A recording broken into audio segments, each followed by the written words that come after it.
A man practices 25 hours a day. He once vowed to become the strongest man in the world. But no matter how hard he trained, he couldn't even defeat his frail 80-year-old master. And his master is just an unknown wanderer in the martial world. His master told him your skills are good enough to make a living.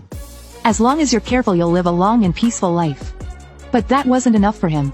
He trained even harder, splitting 20 rocks barehanded every day, and doing handstands on one finger for hours. His hard work didn't go unnoticed. He became a top-tier problem solver among wanderers. He convinced himself it was because his master was just too strong. That's why he could never win. After all, no one else among wanderers could match him. So he set his sights on something bigger. A realm his master strictly forbade him to enter. The martial world. He believed he was ready to take it on. But as soon as he stepped in, he was beaten so badly he was bedridden for almost 10 years. Left with no choice, he returned to his hometown. It was there he met his other half. When they first met, she wore a silk dress that looked worth at least 2 taels of gold. She was clearly the daughter of a wealthy family.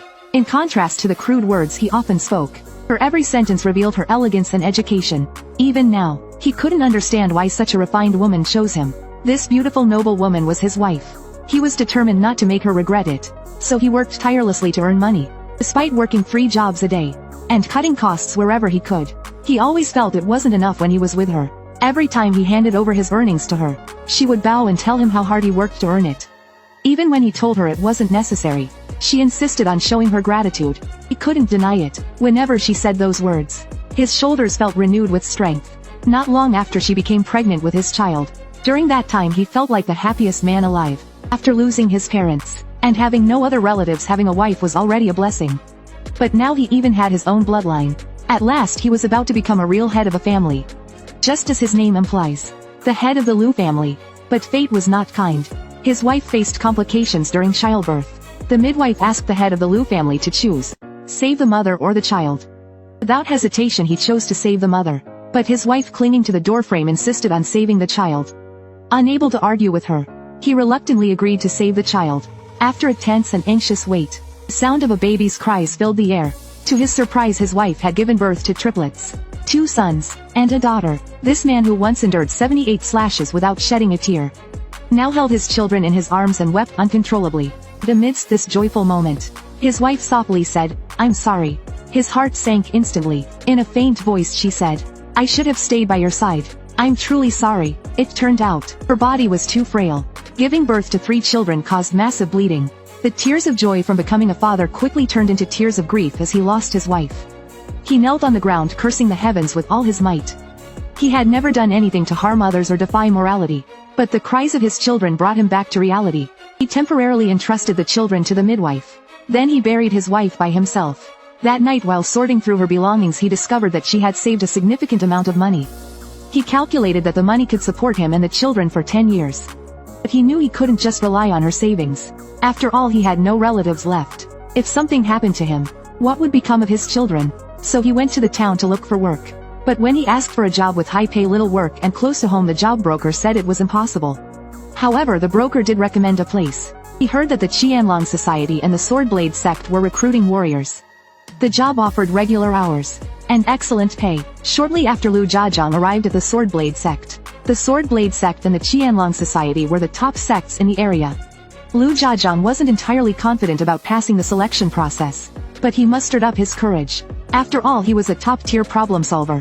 He believed passing the selection should be no problem, and so he entered the Swordblade sect for the interview. The interviewer handed him a piece of black rope. Upon entering the examination area, someone directed Liu Jiazhang to his test. Following the instructions, he arrived at the testing site. The first test was simple: lift a stone above your head to pass. Watching others struggle to lift the stones, Liu Jiazhang was puzzled. To him, these stones looked like ordinary small rocks. He picked up a stone, and with ease raised the massive rock above his head. The sight left everyone stunned. The examiner then sent him to the second test. The second test was to jump over an 8-meter wide trench. The trench was filled with sharp, deadly weapons. It wasn't just a test of physical ability, but also a test of mental strength and courage. With a light leap, he effortlessly landed on the other side. Next was the third test. On the way, Liu Jiazhang thought to himself, this is supposed to be a selection for warriors of one of the 4 great forces. Why are these tests so easy? The third test was chopping a wooden post with a broadsword. The examiner handed Liu Jiazhang a broadsword and told him to begin. Without even exerting much effort, He sliced the wooden post cleanly in half. With that the tests were complete. The examiner asked for Lu Jiazhang's title. Lu Jiazhang explained that in his circle, people called him the top-tier problem solver. Hearing this the examiner concluded, "So you're a wanderer." He then asked where Lu Jiazhang had trained. Lu Jiazhang replied that he did have a school, but he had forgotten its name. The examiner was speechless. Who forgets their martial arts school? He sighed and told Lu Jiazhang to follow him. The examiner said he would recommend him as a first-class warrior. At that moment Lu Jiazhang noticed a peculiar device nearby. The examiner explained that it was used to evaluate official disciples, but they must have forgotten to put it away. Since it wasn't valuable, he allowed Lu Jiazhang to try it out. No weapons were allowed. He could only strike it barehanded. Lu Jiazhang threw 3 light punches. The device immediately began to wobble. The examiner, a bit smug, remarked, "That thing isn't easy to break. It neutralizes all the force of your punches as soon as you hit it. To shatter it, you need at least 30 years of inner strength." As Lu Jiazhang prepared to punch again, the examiner mocked him, "It's no use doing it like that." But the next second he was dumbfounded. Lu Jiazhang's punch had actually left a hole in the unbreakable dummy. Lu Jiazhang then casually said he'd try again. He admitted he made a mistake earlier. He should have distributed his strength evenly. His power had been too concentrated.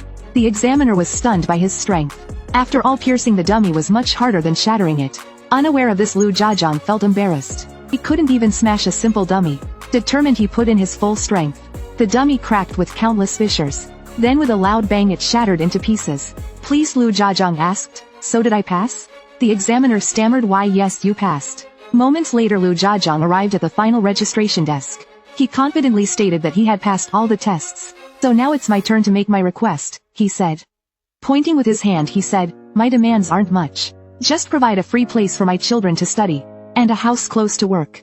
If possible," he added, "finding a nanny to help care for the kids would be perfect." The examiner was speechless at his requests. Then, thinking he was just causing trouble, they threw him out. Fortunately the Qianlong Society was also hiring warriors. Without delay he headed straight there. As expected, he easily passed all their tests. Then he made the same demands he had at the Sword Blade sect. To his surprise they agreed to everything immediately. Even the request to help take care of his children was accepted.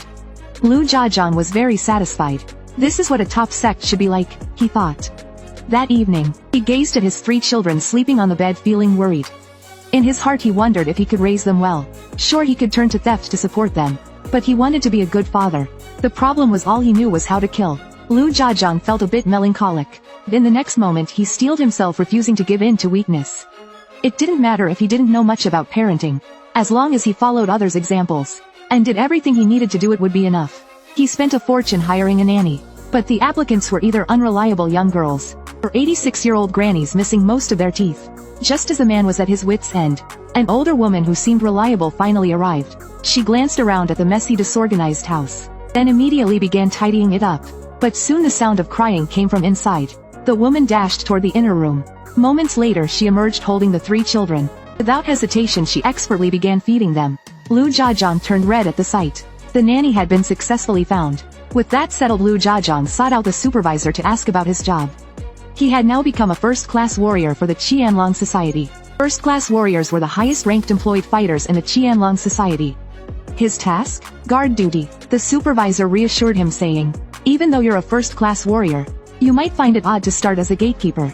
But every new first-class warrior starts with guard duty." He added that Lu Jiazhang would be rotated to other duties soon. To the supervisor's surprise, Lu Jiazhang excitedly said he was very satisfied. He thought being a guard was great. "No need to arrange a rotation for me. I'm happy to stay a guard forever," he said. The supervisor found Lu Jiazhang a bit odd. After all, guard duty was usually for those being punished. But he didn't dwell on it. Meanwhile, Lu Jiazhang was thrilled with the job. After all, no one was crazy enough to attack the gates of Qianlong Society. Even if fights broke out, guards didn't need to get involved. It was completely safe. That night, Lu Jiazhang exhausted himself trying to get the children to sleep. But the kids were still full of energy. After what felt like ages, the children finally fell into a deep sleep. He carefully tiptoed toward the bed. Gently he laid them down. But as soon as he did, one of the kids instantly opened their eyes, and then started crying loudly. The other 2 heard and joined in. This went on for most of the night. Left with no choice, Lu Jiazhang had to hold the kids to sleep. It worked, but there was a problem. He worried he might accidentally roll over onto them. So he tied his legs with the curtain, and stuffed the bed with pillows. A few months later, Still satisfied with his gatekeeping job, Lu Jiajang finished another day at work. Just then a bearded supervisor came to find him. The supervisor said there was an urgent task for him the day after tomorrow. At first Lu Jiajang was reluctant to accept it. After all, it was his day off. But when the supervisor offered a daily bonus of 3 taels of silver, he agreed immediately. The task was to serve as a guard for 5 days. 5 days later, during the mission, everyone else was riding horses. But Lu Jiajang insisted on walking. He claimed his legs were sturdier and faster on foot. The elite warriors of the Qianlong society at the front scoffed at the ordinary warriors in the back. Some even openly mocked them, saying they were only good for carrying their shoes. The ordinary warriors could only swallow their anger. Fortunately, the leader wasn't as harsh. He told the others to watch their words. A short while later they arrived at their destination. The head of the hosting sect personally came out to greet them. This mission was to attend the sect leader's birthday celebration. After some polite conversation, the sect leader invited everyone to a banquet. After a hearty meal, Lu Jiajang decided to take a walk. As he admired the grand estate, he wondered when he could afford such a house. Not far away he noticed a group of children playing. When they saw him, they all ran over, surrounding him. Each one expressed their admiration for warriors. One boy asked Lu Jiajang how he could become a warrior for the Qianlong society. Lu Jiajang thought for a moment but couldn't come up with a good answer. In his mind, the tests for Qianlong society were very easy, but he couldn't just say that anyone with a dog or a cow could qualify as a warrior. At that moment, one of the children noticed the first-class warrior badge on his belt. The boy sneered, "So you're just a first-class hired warrior?" The other children, confused, asked what that meant. The boy explained, "A first-class warrior isn't a full member of the society. They're hired help. To put it bluntly, they're cannon fodder." But a girl approaching from nearby quickly countered, "That's not fair to say." The boy argued, "Why not? My senior brother told me never to become a hired warrior." The girl calmly replied, "What do you know? Hired warriors get a monthly salary. Do you think sects would pay for warriors who lack real skills?" The boy, annoyed, said, "The honor of a sect can't be measured in money." The girl retorted, "Honor doesn't put food on the table." The boy was left speechless. Embarrassed, he called the other children and ran off. The girl stuck out her tongue playfully as they left. She then reassured Lu Jiajang not to mind what the kids said. Lu Jiajang admitted that he was indeed a hired warrior. Compared to true martial artists, his skills were a bit weaker. The girl told him not to be so modest. "Even the black moth fears you." Before he could ask what the black moth was, the girl turned and walked back toward the other children. But just then, several shadowy figures suddenly leapt over the courtyard walls. As soon as they landed, they quickly and efficiently subdued the children. In the blink of an eye, several mysterious figures charged toward the girl. He was the Qianlong Society's strategist, second only to the leader. Yet he showed extraordinary care for a newly joined outer disciple. He even went so far as to break the rules to meet the man's various demands. All because the man had effortlessly passed a warrior exam with a staggering 90% elimination rate. Even more astonishing was that the man couldn't remember his own school. This led the strategist to believe his master must be a reclusive expert. After all, there were very few who could train a disciple to such a level. Most importantly, the man himself was unaware that his skills were already top tier. The strategist secretly felt delighted. As long as this man doesn't reveal his martial skills, no one will be able to gauge his true abilities. He's an invaluable trump card. A few months later, the strategist sent the man on a routine escort mission. The mission went smoothly, until during a leisurely post-meal stroll, a group of assassins suddenly appeared. They quickly abducted the children playing in the courtyard. But just as they were about to grab the last girl, a shadowy figure appeared. In an instant they dispatched several assassins with ease. The shadow urged the girl to quickly find Lu Jiajang. Seeing the commotion, Lu Jiajang thought, "These people are martial artists. And there are so many of them. Anyway, with so many martial artists here, they'll probably catch them soon enough." Deciding it wasn't his problem, he planned to sneak away. But as he turned to leave, he saw the girl running desperately toward him, with several assassins close behind. Reluctantly, Lu Jiajang had no choice but to intervene. Drawing his sword, he shouted with deep resolve, "Stop right there." The thunderous roar stunned everyone present. After his shout, Lu Jiajang dashed toward the assassins. Two assassins readied themselves to fight, but instead of attacking, Lu Jiajang grabbed the girl and bolted in the opposite direction. The assassins were momentarily stunned. They quickly regained their senses and chased after him. Unfortunately, the path ahead was a dead end. Lu Jiajang quickly shifted the girl from his shoulder to his arms. Then, to everyone's shock, he rammed his shoulder into the city wall. The 8-meter thick wall crumbled under the force of his impact. Lu Jiajang considered climbing back over the rubble, but in the next second several assassins leapt over the wall to block his path. Lu Jiajang's expression darkened. Clearly these weren't ordinary kidnappers. He hadn't expected anyone to dare kidnap children from a martial sect. There was no time to think. In the blink of an eye, two assassins lunged at him. With a spinning kick, Lu Jiajang dispatched them effortlessly. But immediately two more rushed in. One of them leapt into the air, sword aimed to strike. Lu Jiajang raised his foot and kicked directly at the blade. The assassin thought Lu Jiajang had lost his mind. But in the next moment the sword shattered into pieces. Lu Jiajang's kick had broken the blade. The follow-up kick slammed directly into the assassin's face. Lu Jiajang then spun around, delivering another flying kick toward the second assassin. The rest of the assassins were stunned by Lu Jiajang's skills. Seizing the opportunity, he sprinted toward the forest. There were too many of them. But Lu Jiajang couldn't understand one thing. Why were these so-called martial artists so weak? For now he decided to escape deeper into the mountains. There were more children in the estate. Yet all the assassins were chasing after him, which meant their real target was the girl. Kidnapping the other children was just a distraction. With hundreds of martial artists gathered here, a group daring to abduct children was unimaginable. And yet Lu Jiajang had stumbled upon this scene while out for a stroll. Initially he didn't want to get involved, but then a girl ran straight toward him, with assassins in hot pursuit. Left with no choice, Lu Jiajang intervened. He picked up the girl and ran deep into the mountains. He kept running from day to night, yet the assassins relentlessly pursued him.